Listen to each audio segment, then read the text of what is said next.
Hello guys, ഞാൻ നിങ്ങളുടെ സ്വന്തം സുധീഷാണ്. അപ്പോൾ ഇന്നത്തെ മാറ്റർ എന്ന് പറഞ്ഞാൽ നടിയെ ആക്രമിച്ച കേസ്, അതിനെ പറ്റിയിട്ട് പറയാൻ വേണ്ടിയിട്ടാണ് ഞാൻ വന്നിരിക്കുന്നത്. നമ്മുടെ അതിജീവിതയുടെ അഭിഭാഷകയ്ക്ക് എതിരെ കോടതി തിരിഞ്ഞിരിക്കുകയാണ്.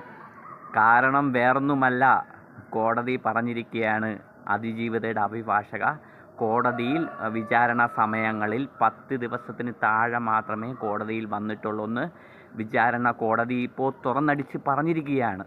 പലപ്പോഴും കോടതി ചോദിച്ചിട്ടുണ്ട്, TV മിനി കോടതിയിൽ എത്തിയിട്ടില്ലേ എന്ന് ചോദിച്ചിട്ടുണ്ട് പലപ്പോഴും.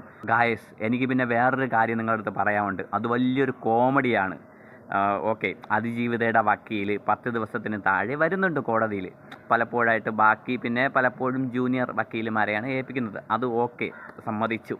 പിന്നെ വലിയൊരു കോമഡി ഉണ്ടെന്ന് പറഞ്ഞില്ലേ, അത് നിങ്ങൾക്ക് എന്താണെന്ന് അറിയണ്ടേ? വാദം നടക്കുമ്പോൾ പുള്ളിക്കാരി, അതായത് അതിജീവിതയുടെ വക്കീൽ ഉറക്കമാണ് കോടതിയിൽ. അതായത് കോടതിയിൽ വരുന്നത് പുള്ളിക്കാരി ഉറങ്ങാനാണ്. ജഡ്ജി തന്നെ പറഞ്ഞിട്ടുള്ള കാര്യമാണ്, അതിജീവിതയുടെ വക്കീൽ കോടതിയിൽ വരുന്നത് ഉറങ്ങാനാണെന്ന്. ഉറങ്ങാനാണെങ്കിൽ പുള്ളിക്കാരിക്ക് പിന്നെ വീട്ടിൽ കിടന്ന് ഉറങ്ങിയാൽ പോരെ? വെറുതെ എന്തിനാണ് കോടതിയിൽ വരുന്നത്? കോടതി എന്താണ് വിനോദസഞ്ചാര കേന്ദ്രമാണോ? ഗൈസ്, എന്തായാലും അതിജീവിതയുടെ വക്കീൽ പൊളിയാണല്ലേ. ഉറങ്ങാനായിട്ടാണ് കോടതിയിൽ വരുന്നത്. എന്തായാലും അടിപൊളി.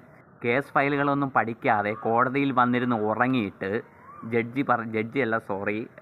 വക്കീൽ, അതിജീവിതയുടെ വക്കീൽ പറയുകയാണ്, ഇരയ്ക്ക് നീതി കിട്ടിയില്ല, നമ്മൾ തോറ്റുപോയി, ഇരയ്ക്ക് നീതി നിഷേധിച്ചു എന്നൊക്കെ. ഞാൻ ഒരു ഉദാഹരണം പറയട്ടെ. നമ്മളിപ്പോൾ എക്സാമാണ്. അപ്പോൾ നമ്മൾ നല്ലവണ്ണം പഠിക്കാതെ സ്കൂളിൽ പോയി എക്സാം എഴുതിയാൽ നമ്മൾ ജയിക്കുമോ തോക്കുമോ? നമ്മൾ നല്ലവണ്ണം അധ്വാനിച്ചാലേ നമുക്കതിൻ്റെ വിജയം കണ്ടെത്താൻ പറ്റുള്ളൂ. അതുപോലെ തന്നെ വിധി വന്നപ്പോൾ അഡ്വക്കേറ്റ് പറയുകയാണ്, കോടതി ശരിയല്ല, കോടതി വിധി ശരിയായില്ല, തെളിവുകളുണ്ടായിട്ടും പ്രതികളെ വെറുതെ വിട്ടു. അല്ല, ഒരു കാര്യം ഞാൻ ചോദിക്കട്ടെ, പ്രതികളെയൊന്നും വെറുതെ വിട്ടില്ലല്ലോ, 6 പ്രതികളെ ശിക്ഷിച്ചില്ലേ? അപ്പോൾ ഇതൊന്നും അവർക്ക് പറയാനായില്ല, പറയാൻ സമയമില്ല. അവർക്ക് ഇപ്പോഴും പറയുന്നുണ്ട് ഇരയ്ക്ക് നീതി കിട്ടിയില്ല, ഇരയ്ക്ക് നീതി കിട്ടിയില്ല എന്നാണ് പറഞ്ഞും കൊണ്ട് നടക്കുന്നത്.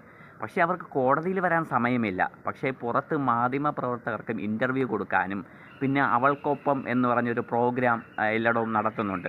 അപ്പോൾ അതിനൊക്കെ മുഖ്യധാരയിൽ നിന്ന് ഗസ്റ്റായിട്ടൊക്കെ നിൽക്കാനും എല്ലാത്തിനും അവർക്ക് സമയമുണ്ട്.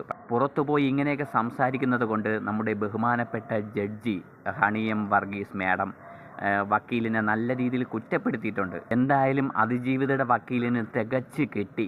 നിങ്ങൾക്ക് എൻ്റെ വക അടിപൊളി ഒരു ലൈക്ക് ഇരിക്കട്ടെ.